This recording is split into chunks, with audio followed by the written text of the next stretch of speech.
Every day, thousands of Palestinian workers cross a concrete no man's land, walking back and forth from menial jobs in Israel to their homes in Gaza.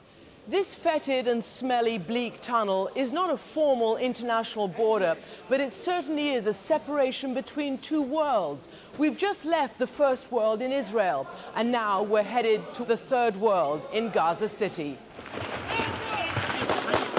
There's chaos and violence ahead. Militants of Yasser Arafat's party still unwilling to accept that Hamas won the Palestinian elections, the radical Islamic group the West calls a terrorist organization. The Palestinians may have had a genuinely democratic election, but they voted in a government the United States, Israel, and most of the West rejects. The United States has already said it won't provide any money to the new Palestinian government, and salaries to over 100,000 people may go unpaid. There are shortages of food and medicine. A humanitarian crisis looms for Gaza's 1.5 million people. That's why workers like Ahmed are desperate to keep their jobs in Israel. He brings home $13 a day from picking vegetables. Can you live on that? It's really the minimum, just barely. But if you did not go into Israel, is there work here for you? Could you earn any money here? There's no work here. Hamas has promised to improve the economy and root out rampant corruption. Ghazi Hamad, editor of the Hamas newspaper, says that under Yasser Arafat's 12-year rule, hundreds of millions of dollars of international aid were pocketed by Palestinian officials. They spent 12 years in power, but they failed in all sectors of life. That now there is no peace process, there is absence of security, there is absence of law, there is corruption. The people feel that we need now reform and a change. I think this is the main reason who pushed people to vote for Hamas. The West knows Hamas for its suicide bombers, but the people of Gaza see another face. A grassroots network of affordable social services that Hamas built over the last 20 years. When it came time to vote, the Palestinian people paid them back. Jamila Shanti, a new Hamas member of parliament, showed us a kindergarten. Hamas runs nearly all of them here in the Gaza Strip. I think many Americans would be surprised to see the images here. It's all American culture. Minnie Mouse, Popeye, Tom and Jerry. Yeah. Very American. Because our children on the television see Tom and Jerry. Now they are very happy. They are playing, they are writing, they are reading. It's very important. Every mother and father of any children of those very connected with us. And every mother and father voted for you? Yeah, maybe. Most of them. And that's what we found when we asked them. Did you vote for Hamas in the election? Of course, who else? And so did this young couple.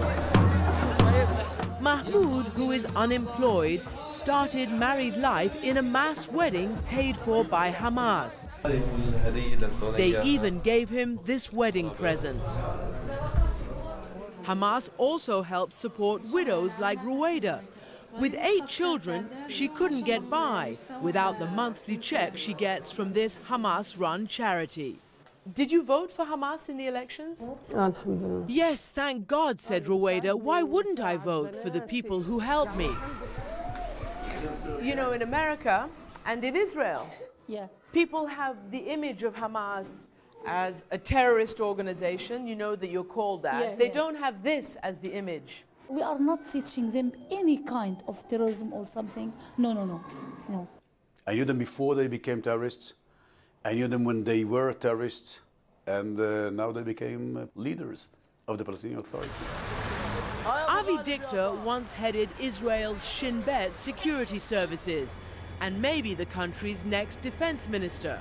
We saw in Gaza the kindergartens, the welfare organizations, the charity, the medical clinics, the handouts. Do you accept that Hamas has many different faces? No. It's one face.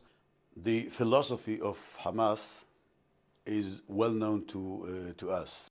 To build kindergarten mosques from where they pick up the right people, the strong people, and they recruit them for special units of Hamas, special units of terror.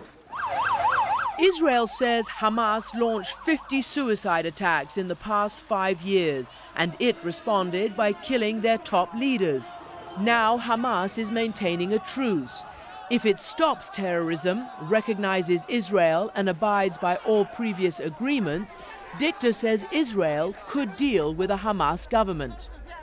A very essential decision has to be taken by themselves, and then they're going to find a partner. But if they're going to continue their system and to attack Israelis, believe me, Christian, we're going to crack down on them, by all means. Hamas is committed to truce since 1 year, and they stop all kind of attacks against Israel. But in the same time, in the West Bank, we find that Israel continue assassination policy, encouraging, even in Gaza. Do you think a Hamas government and whoever becomes the new government of Israel can change the situation? Yes, I think Hamas now say that we are not against political compromise. We can accept the state in 67 borders. We accept a truce. So what they need more? Can there ever be peace? We hope so. Why not? We believe if we can solve our problems with peaceful way, we welcome it. We will put the weapon down. Until then, people like Ahmed will keep paying the price. He leaves his home at midnight to begin the punishing commute to his job in Israel. My children have started asking my wife, where is our father? Because they never see me. I slept for 2 hours last night, at most. Hundreds of other Palestinian workers are ahead of him, waiting for the tunnel to open. We all try to get to work first so we can keep our jobs. We have to do this in order to eat.